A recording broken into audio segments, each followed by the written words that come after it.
So, okay, moving on. I'm gonna continue now by creating an entity for my program.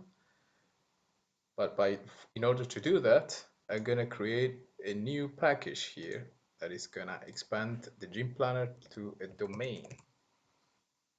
So it's gonna be inside this new package, and inside I'm gonna create a new class, and I'm gonna call it exercise, because that's how we're gonna be dividing the stuff, all the stuff I need by exercise.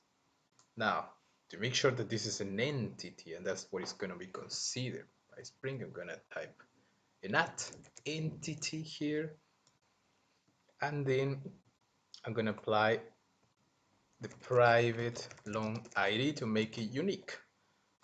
But I'm going to import the ID and the entity, of course. Here as it shows, import the entity, pertinence, that's the package where it comes from, the ID,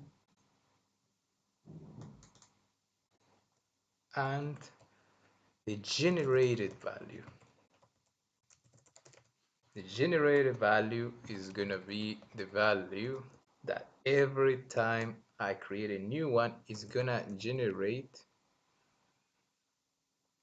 by itself. That's what I'm doing here and setting it up. So generated value, strategy, generated type. I made a mistake there, oops. And it's going to be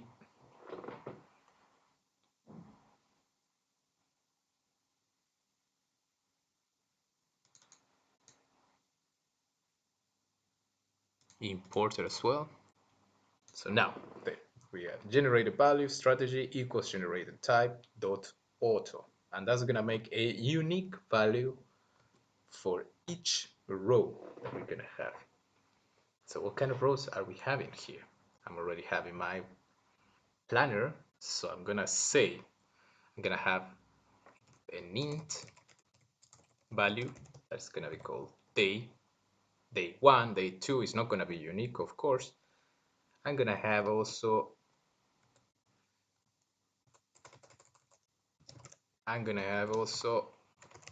a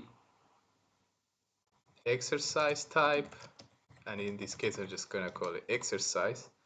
Then I'm gonna have another int for set, and I'm gonna call it sets instead, and reps together. That's how I'm gonna fix it. So here we are almost done. Now I'm gonna right click here, gonna use source, generate getters and setters. I'm gonna make all of them generated, and here we go. We have public long, get ID, set ID, get day, set day, get exercise, set exercise, all the getters and setters that we basically need for this application. So now I'm gonna press Ctrl and S, and I'm gonna save it. And that's all we're gonna do with this entity for now.